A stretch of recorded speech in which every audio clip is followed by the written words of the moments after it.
Joining time rules 1979 for central government employees. केंद्रीय कर्मचारियों के लिए पद ग्रहण काल नियम 1979. Disclaimer: This training material is for use in training of officials. It should not be referred as guideline of government. In case of any variance in this training material, the government guidelines, rules, laws shall prevail. Short title and commitment. केंद्रीय civil सेवा पद ग्रहण काल नियम 1979 के रूप में जाना जाता है.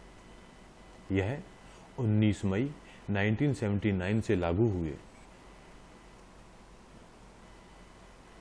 Applicability.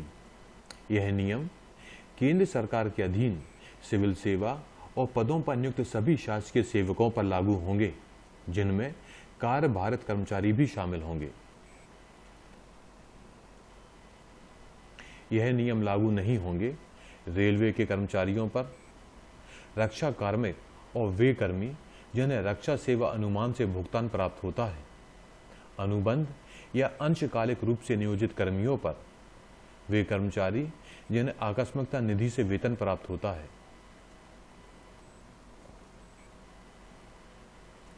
Definition of joining time. पद ग्रहण काल की परिभाषा क्या है? पद ग्रहण काल एक शासकीय सेवक को नए पद पर पदभार ग्रहण करने हेतु दिया गया वह समय है जहां उसका सार्वजनिक हित में स्थानांतरण किया गया है. ट्रांसफर या स्थानांतरण से हम क्या समझते हैं? किसी शासकीय सेवक का या तो उसी मुख्यालय के अंदर या किसी अन्य मुख्यालय में एक पद से दूसरे पद पर नवीन दायित्वों या कर्तव्यों हेतु मुख्यालय के परिवर्तन के कारण जाना ट्रांसफर या स्थानांतरण कहलाता है. जॉइनिंग टाइम कब एडमिसिबल होता है? स्थानांतरण पर. एक नवीन पद पर स्थानांतरण के कारण या तो एक ही मुख्यालय में या नवीन मुख्यालय में होने के कारण. अधिशेष कर्मचारियों के मामले में जब अधिशेष कर्मचारियों को एक पद से दूसरे पद पर स्थानांतरित किया जाता है, स्थापना में कमी के कारण सेवा उन्मुक्त होने पर, केंद्र सरकार के किसी कार्यालय में पुनर्नियुक्ति होने पर 30 दिनों तक के ब्रेक की अवधि को विभाग अध्यक्ष द्वारा बगैर वेतन के पद ग्रहण काल में परिवर्तित किया जा सकता है, इस शर्त के साथ कि ब्रेक 30 दिनों से अधिक का नहीं होगा और सेवा उन्मुक्त की तिथि को शासकीय सेवक द्वारा कम से कम 3 साल की सेवा पूर्ण कर ली गई हो. केंद्र या राज्य सरकार के सेवक जो या तो स्थायी हैं या जिन्होंने किसी प्रतियोगी परीक्षा या शासकीय सेवकों और अन्य लोगों के लिए खुले साक्षात्कार के परिणामों के आधार पर नियुक्त होने पर 3 साल की नियमित सेवा पूर्ण कर ली हो. यदि शासकीय सेवक अस्थायी हैं और 3 साल की नियमित सेवा पूर्ण नहीं की है तो उन्हें बिना वेतन के पद ग्रहण काल का लाभ मिलेगा.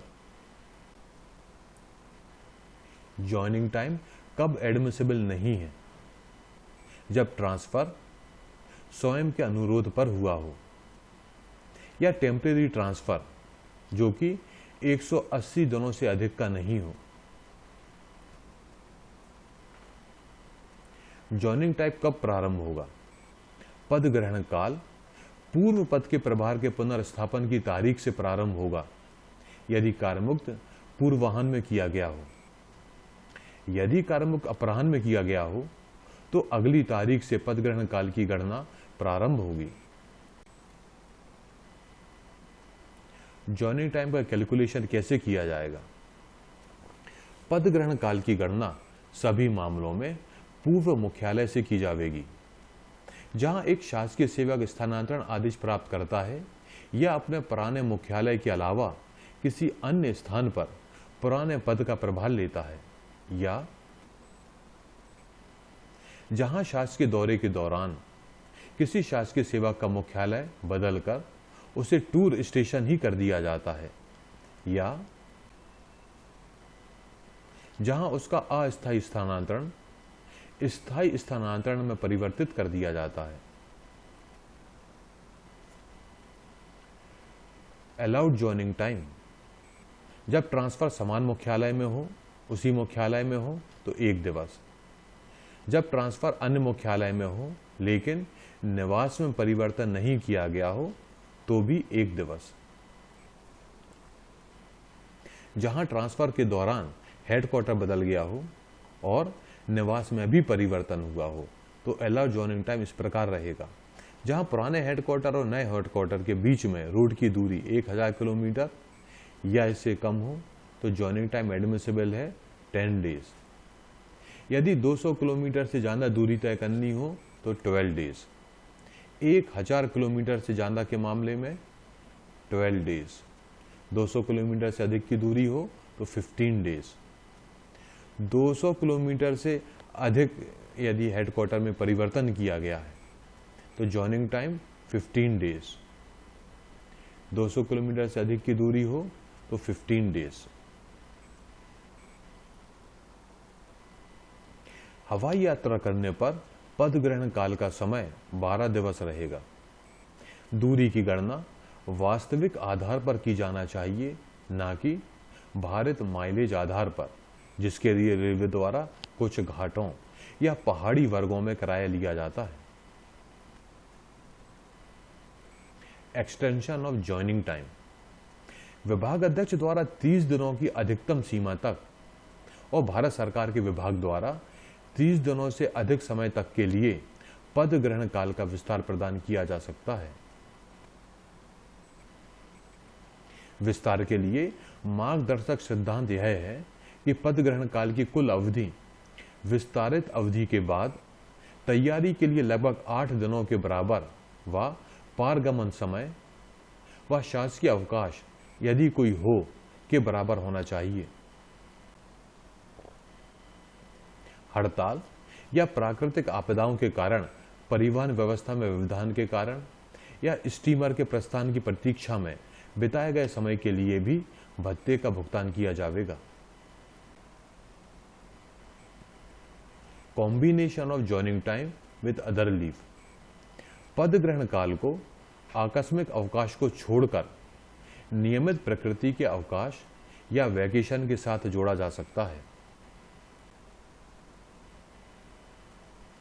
Benefit of more than one spell of joining time, यदि पारगमन के दौरान किसी शासकीय सेवक को निर्देश दिया जाता है कि वह प्रारंभिक स्थानांतरण आदेशों में बताए गए स्थान से भिन्न स्थान पर स्थानांतरित कर दिया गया है तो वह संशोधित आदेशों की प्राप्ति की तारीख तक के पहले तक उपभोग किए गए पद ग्रहण काल के अलावा संशोधित आदेशों की प्राप्ति की तारीख के बाद की तारीख से नए पद ग्रहण काल का हकदार होगा।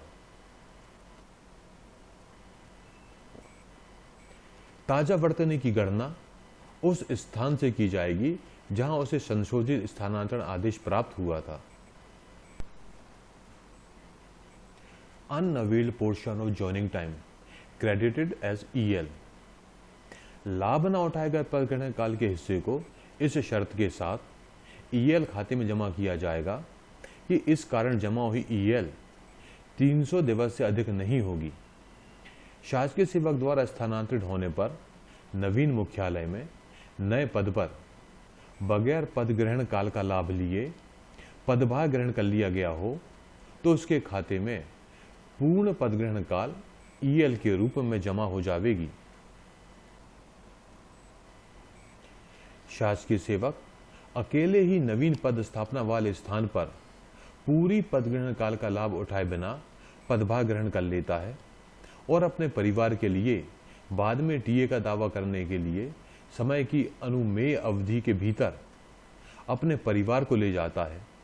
अधिकतम 15 दिनों की अवधि के अधीन वास्तव में उपभोग कर ली गई पद ग्रहण काल के दिवसों को घटाकर बचे हुए दिवस ईएल के रूप में जमा होंगे। एक दिवस की पद ग्रहण काल के मामले में अगर इसका लाभ नहीं लिया है तो भी यह ईएल के रूप में जमा नहीं होगी। Joining time for visiting home town. Calendar वर्ष में एक बार अवकाश पर गमन करने हेतु एक दूरस्थ इलाके से या किसी अन्य दूरस्थ इलाके में जाने के कारण, अवकाश के उपभोग के बाद दूरस्थ इलाके से लौटने के कारण या दूरस्थ इलाके पर जाने के कारण मुख्य भूभाग के निकटतम बिंदु से दूरस्थ स्थान तक जाने में वास्तविक पारगमन समय स्वीकार्य होगा। केंद्र शासित प्रदेश अंडमान और निकोबार द्वीप समूह लक्षद्वीप में पदस्थ अधिकारी जब केंद्र शासित प्रदेश के दूसरे द्वीप में अवकाश के कारण अपने गृह नगर जाने में या अवकाश से वापस लौटने पर उन्हें इसका लाभ प्राप्त होगा। Entitlements during joining time.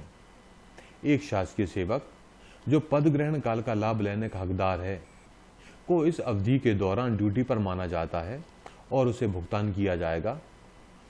पूर्व पद से कार्यमुक्त होने से समय प्राप्त वेतन के बराबर वेतन प्राप्त होगा।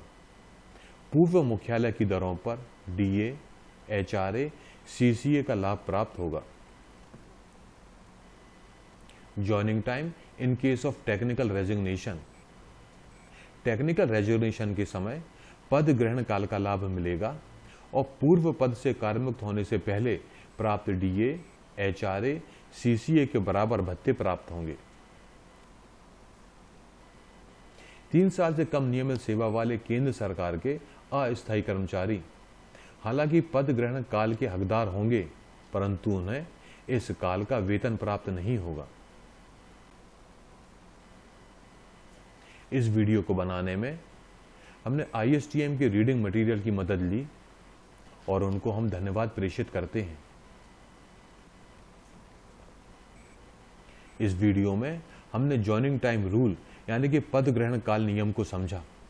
यदि आपके कोई डाउट हो या क्लैरिफिकेशन हो तो स्क्रीन पर दिख रहे मेल के थ्रू कांटेक्ट कर सकते हैं। रूल्स एंड रेगुलेशंस के दूसरे वीडियो देखने के लिए स्क्रीन पर दिख रही वेबसाइट पर विजिट करें। थैंक यू, धन्यवाद।